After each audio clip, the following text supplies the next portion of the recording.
E aí, família!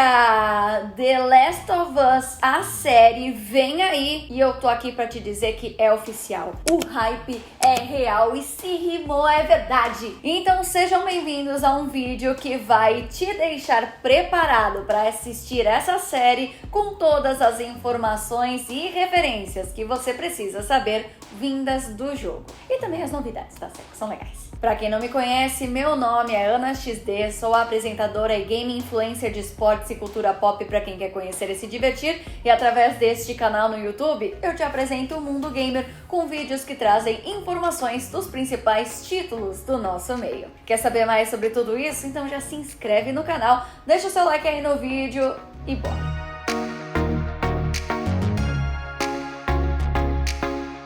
Com a estreia da série de The Last of Us batendo na porta e como grande fã da história contada pela franquia, eu não poderia deixar de passar aqui para falar um pouco sobre o que eu espero dessa série. Mesmo antes da estreia oficial para o público, que acontece no dia 15 de janeiro, os streamers, influenciadores e jornalistas que tiveram acesso aos primeiros 2 episódios do novo título da HBO foram cativados pela alta fidelidade com os jogos, já sendo cotada como a melhor adaptação de um jogo na história da TV. Ainda assim, alguns críticos levantaram pontos interessantes sobre as escolhas narrativas feitas pelos produtores da série. Mas claro que antes da gente falar mais um pouco sobre essa obra-prima, a gente, para não chegar caindo de paraquedas, precisamos relembrar alguns pontos cruciais da jornada de Joel e Ellie pelo mundo devastado pelo fungo Cordyceps. The Last of Us é um dos maiores títulos do mundo dos jogos da atualidade. Lançado originalmente no dia 14 de junho de 2013, o jogo da desenvolvedora Naughty Dog e publicado pela Sony Computer Entertainment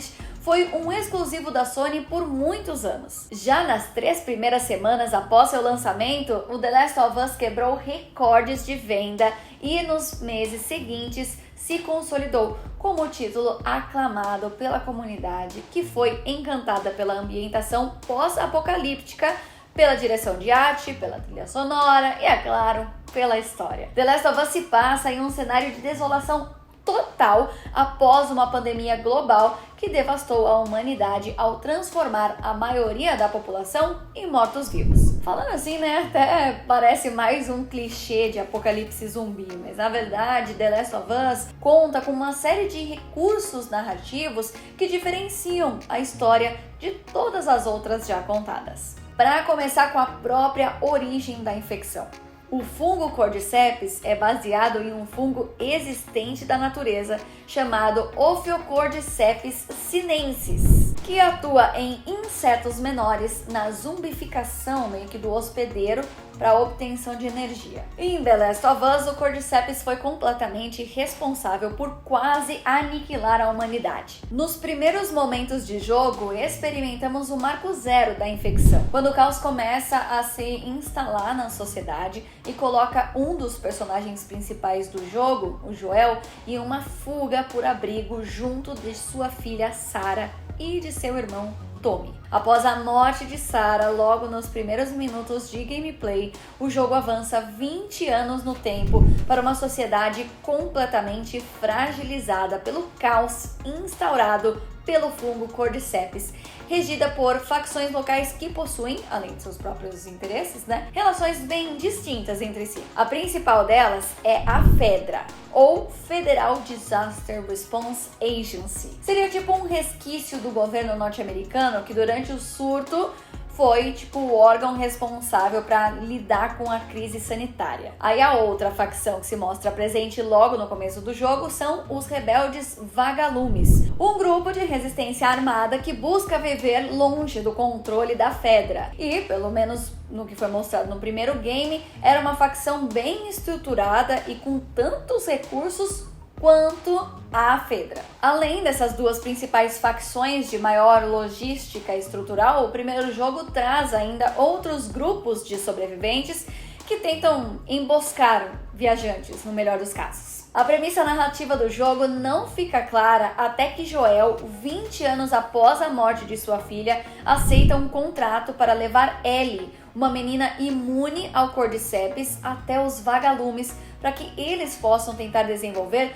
qualquer tipo de vacina ou cura para a infecção, dado o fato de que até aquele momento ninguém havia registrado um relato de um ser humano imune ao fungo. A missão dada por Tess, que no começo do jogo parecia ser uma colega sobrevivente de longa data ali de Joel, porém não é tão fácil quanto parece, né? Já que a locomoção de um lugar para outro no meio do apocalipse, né, não é nada simples. A jornada vai tomando contornos mais dramáticos quando os protagonistas percebem que os vagalumes não estavam no ponto de encontro marcado pela líder da facção, o que forçou Joel e Ellie a uma jornada muito mais longa do que o esperado, tendo em vista que os dois tiveram contato com uma informação que falava sobre um suposto quartel-general dos vagalumes ao oeste. Ao longo do caminho, Joel e Ellie encontram com diversos outros personagens, uns na busca pela sobrevivência, outros lutando contra os seus próprios demônios e alguns,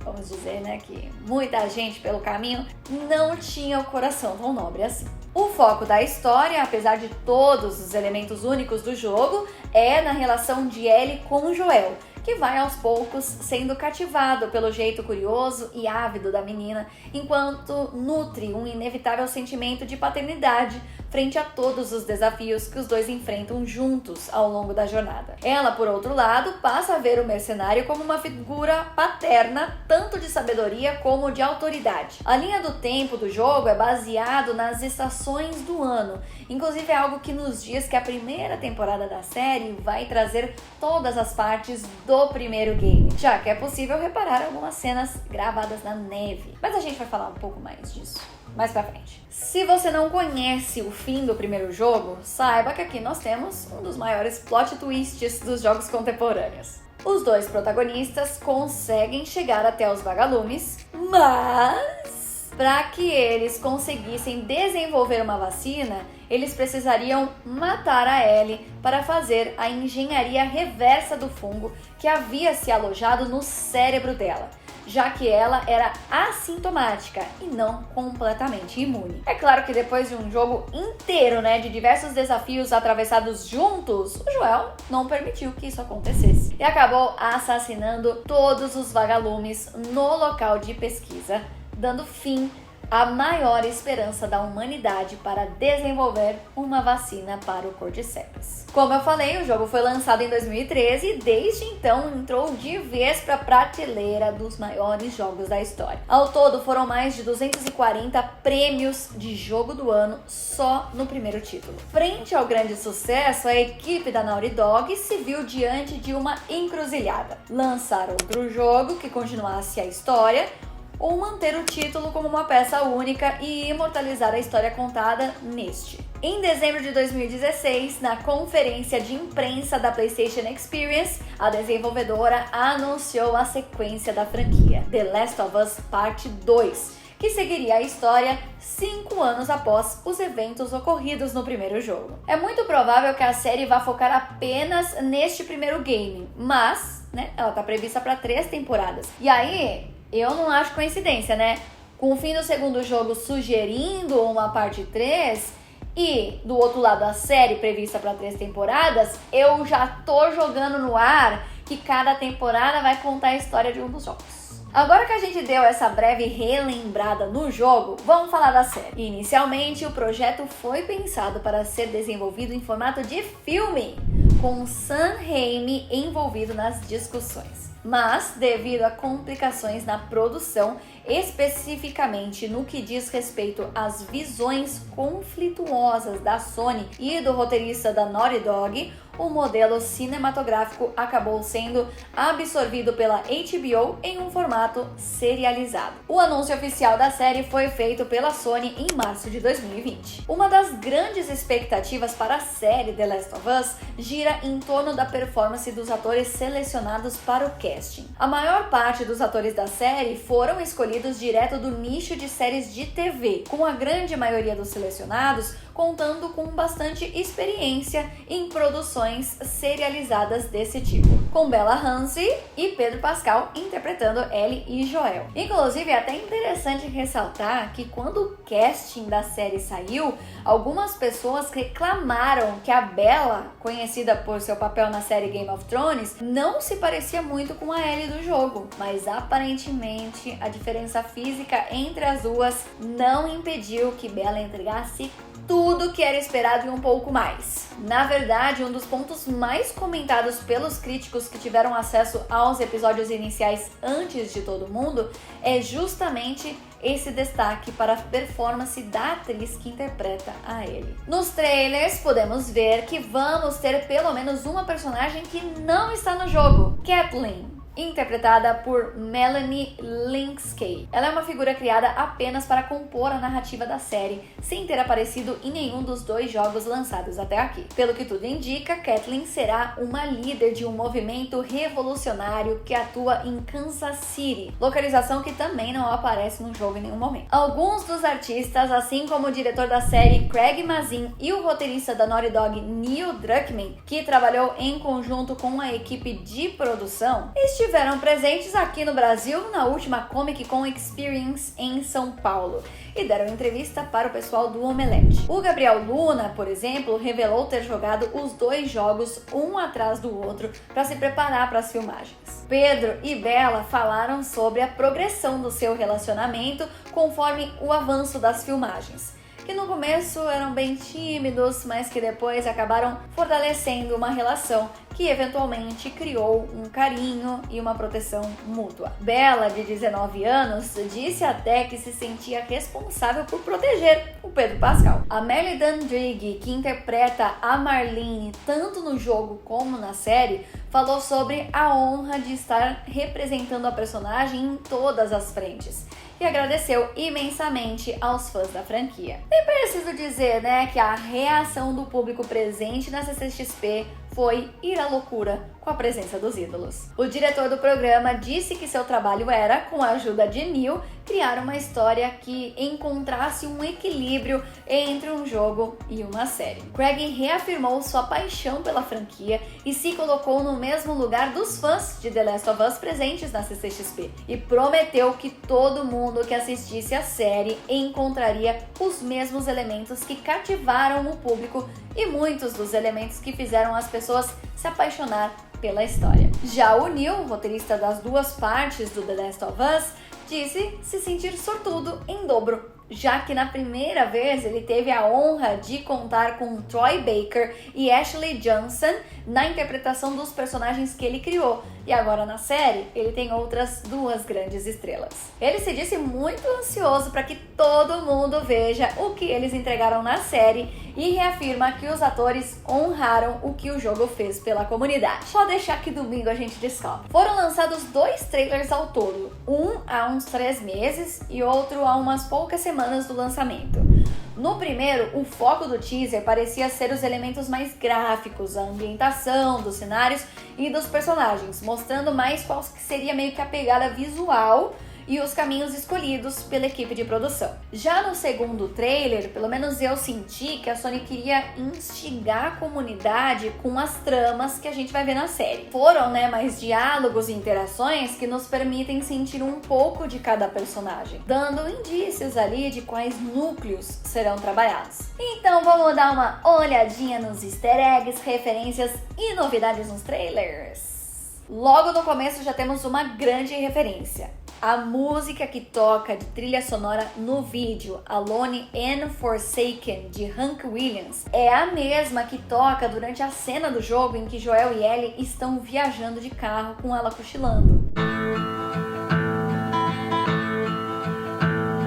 The roses have faded, there's frost at my door. The birds in the morning don't sing anymore. já abrindo os trabalhos com uma referência de um dos momentos mais icônicos do jogo, né? Depois já vemos alguns cartazes da Fedra, onde Joel parece estar no início do trailer. Logo de cara também vemos um símbolo dos vagalumes sendo apagado, eles que são o principal grupo na oposição à Fedra. Continuando com a sequência de pedradas, né, no nosso coração, o trailer mostra o relógio de Joel dado a ele por sua filha Sarah, morta durante o surto da infecção 20 anos antes. O teaser mostra a cena da fuga da zona de quarentena pelo esgoto, muito parecida com a cena do jogo. Ali onde a Ellie, o Joel e a Tess se escondem em uma tubulação de saneamento. A ambientação do cenário também é uma referência, impactado ali pela extinção da humanidade, com a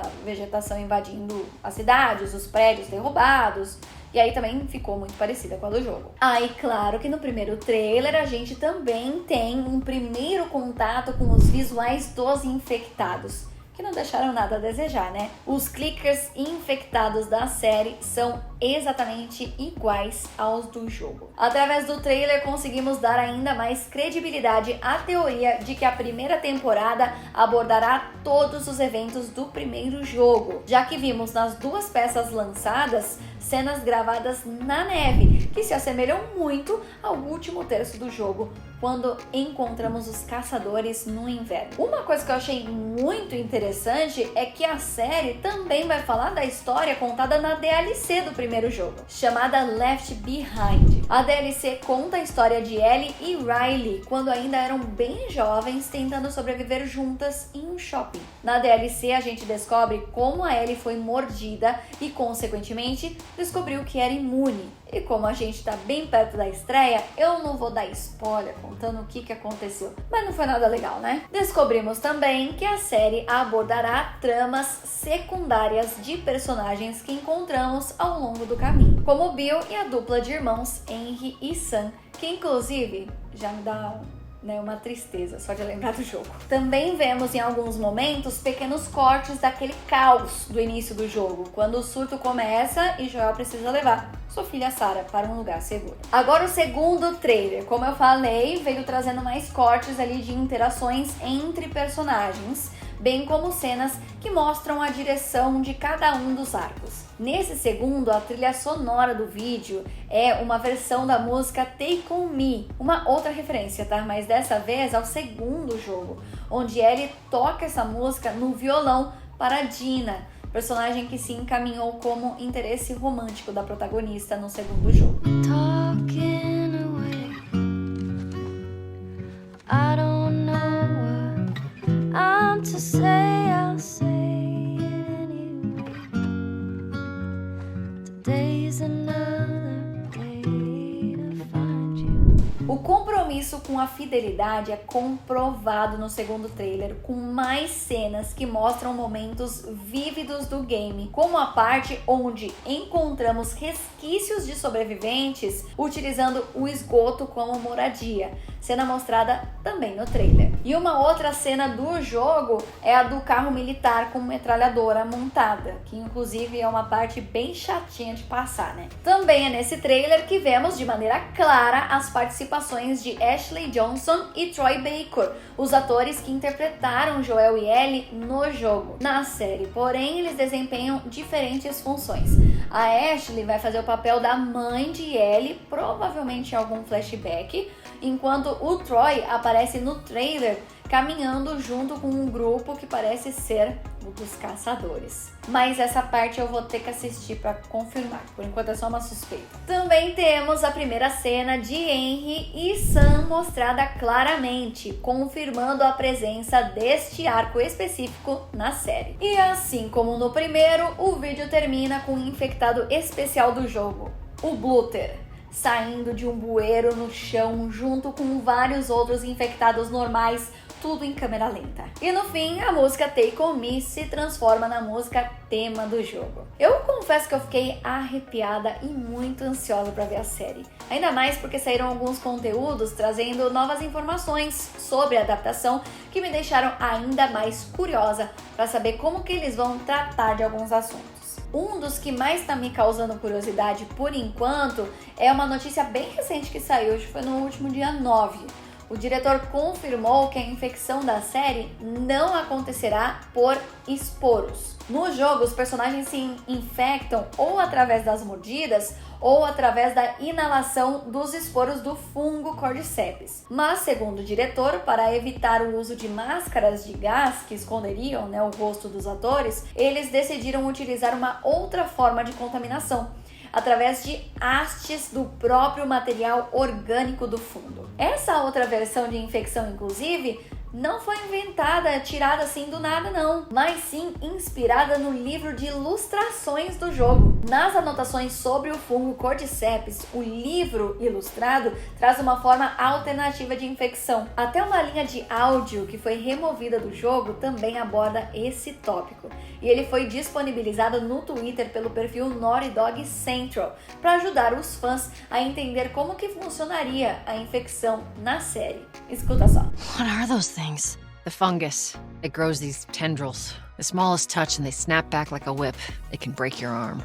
Oh, awesome. Ainda falando sobre assuntos interessantes da produção, o diretor Craig, responsável pela excelente série Chernobyl, revelou que está realizando um sonho ao dirigir The Last of Us, já que muito tempo antes do convite para a produção, ele já havia jogado o game e se tornado fã. De verdade, tá? Porque o Craig jogou The Last of Us mais de 12 vezes e preparou surpresas para a audiência nativa dos jogos, ao passo em que também se atentou para alcançar o público não familiarizado com a franquia. A expansão do universo foi algo tratado pelo roteirista Neil Druckmann. Segundo ele, existem várias coisas que foram escritas, mas que não houve oportunidade de aplicar no jogo, mas que estarão presentes na série da HBO. E ainda promete que a experiência da série irá enriquecer a narrativa contada no jogo. Ele continuou dizendo que uma pessoa que jogou já e mergulhou na história do game com as leituras das notas e mensagens, prestando atenção nos elementos do cenário, com certeza vai ter mais ferramentas para entender a história da série de uma forma mais profunda e apontar coisas que outras pessoas que não conhecem a franquia deixariam passar batido. Ainda na CCXP, o diretor e o roteirista foram questionados sobre como transpor a sensação do medo constante de passar pelos clickers para a série de TV. Bom, eles deram créditos à equipe de figurinistas e maquiadores, que conta com alguns dos melhores profissionais do mercado, e ainda complementou que os efeitos de CGI só são eficazes quando não é possível dizer que eles estão ali. Então eles disseram que essa mescla de elementos reais do figurino e da maquiagem com o complemento da computação gráfica, resultou em efeitos indistinguíveis da realidade. E ainda relataram que algumas pessoas não souberam dizer se o clicker do primeiro trailer era real ou computação, de tão positivo que foi o resultado. E olha só, até para você que está preocupado de não poder assistir, né? A HBO liberou a programação para acesso público gratuitamente durante os dias 15 e 16 na estreia de The Last of Us. Eu acho que a série vai chegar para ser o novo cartão de visita da HBO, ainda mais agora que a crítica abraçou a produção antes mesmo de seu lançamento oficial. Até foi um feito histórico para adaptações de jogos em filmes ou séries. The Last of Us da HBO abriu as críticas com 100% de aprovação no Rotten Tomatoes, um dos maiores sites agregadores de notas de peças de conteúdo da cultura pop. Depois de um tempo, com mais críticas somadas, a nota caiu para 97%, mas mesmo assim alcançou uma marca impressionante para uma adaptação. A revista Time disse o seguinte, abre aspas, das performances à história e elementos estéticos, é uma adaptação feita primorosamente, mas também convida o espectador a absorver toda a miséria humana, sem dizer muito do que já ouvimos em séries semelhantes. Fecha aspas. A Empire definiu com muita segurança a série como a melhor adaptação já produzida de um jogo. A análise dizia, abre aspas, aprofunda o lore distópico do jogo, mantendo-se fiel ao seu núcleo emocional.